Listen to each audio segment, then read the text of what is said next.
Matryoshka. Se désarmer par rapport à ses propres certitudes, lutter contre sa propre inertie identitaire amplifiée par son ressentiment, tout ce travail contre soi permet d'œuvrer pour soi et pour le commun. Mais alors comment aller plus loin? Prenons le temps justement d'écouter encore un peu Rachid Benzine. La grammaire avec laquelle nous avons vécu pendant pratiquement 4 siècles en Occident et ailleurs est en train de s'effondrer. Elle n'est plus capable de lire ce qui est en train de nous arriver. Il n'y a plus de possibilité de lire. C'est-à-dire qu'il nous manque un langage, il nous manque un savoir pour nous dire voilà ce qui est en train de nous arriver. Et donc on a, dans cette période-là, on a une concurrence des savoirs. On a une concurrence de voix qui chacune prétend dire voilà ce qui est en train de nous arriver. Donc là, c'est quoi? Un choc civilisationnel qui est en cours? Moi, je pense que c'est un choc systémique, c'est-à-dire que la mondialisation n'a jamais été aussi importante, nous n'avons jamais été autant connectés, nous n'avons jamais été aussi proches les uns des autres, nous sommes liés. Et que dans ce lien-là, il y a des choses qui n'arrivent pas à se faire parce que c'est comme si vous aviez un espèce de tremblement de terre, toutes vos certitudes sont en train de vaciller. Et donc, du coup, les gens veulent absolument retrouver de nouvelles certitudes. La question du doute, la question simplement de ne pas savoir qu'est-ce qui est en train de nous arriver, crée des angoisses. Ça, c'est la première chose. Et ensuite, notre rapport au temps, il a complètement changé.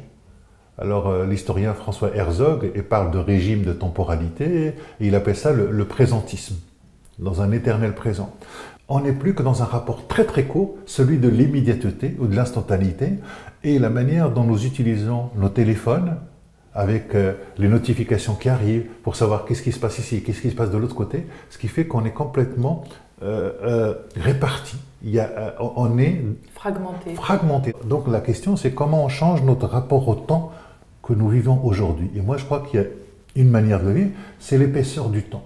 L'épaisseur du temps, c'est quand vous prenez un livre et que vous êtes en train de lire, vous êtes automatiquement en train de travailler cette épaisseur du temps, ce rapport au temps.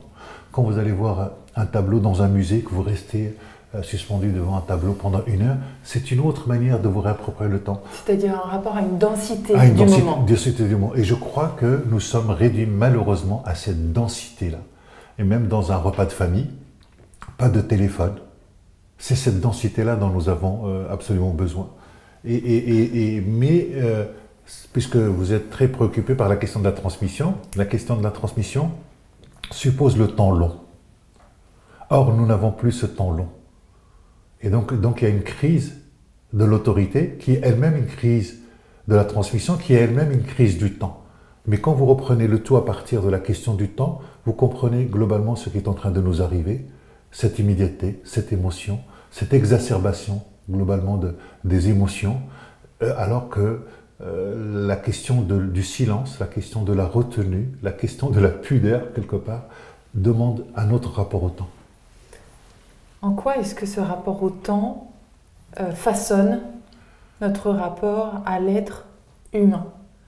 Et j'en viens aussi à toute la douleur qu'on traverse tous aujourd'hui. Oui. Est-ce qu'il n'y a pas une crise aujourd'hui de l'humanité? C'est comme si on ne se sentait plus tous humains de la même façon, ou en tous les cas la valeur de l'humanité de l'un était plus la même que la valeur de l'humanité de l'autre, et que même dans la façon dont on se bat, dont on fait la guerre, dont on sort d'une sorte d'humanisme. Comment vous placez ce sujet-là, vous? Est-ce que c'est une affaire de croyance? Est-ce que c'est une affaire de progrès? Est-ce que c'est un rapport au temps? À vous. Mais en tout cas c'est le retour du clan, c'est le retour de la tribu, et que la question qui se pose notamment de l'humanité, c'est qui est mon semblable? Et qu'on voit que globalement, en période de grande crise, en période de transition, on a tendance à choisir ses propres semblables. Et les autres sont vécus comme, en tout cas, sont désignés comme des boucs émissaires. C'est-à-dire que s'il y a quelque chose qui va mal, c'est à cause d'eux. Et donc, moi je pense qu'il y a une perte d'une foi, quelque part, dans l'humanité, Et que ce monde-là n'est pas fini. Globalement, il y a une espèce de désespoir qui peut s'installer. De déni d'humanité ou juste de désespoir? D'abord, c'est des désespoirs avant d'être dans le déni de l'humanité, parce que je pense qu'il faut d'abord faire une distinction entre ce que nous voyons à travers les images et la télévision et les réseaux sociaux, et ce qui se passe réellement aussi dans le monde, les aspects aussi de solidarité. Qu'il y a aussi. Voilà, qu'il y a aussi, et qui sont liés aussi à la question de la dignité.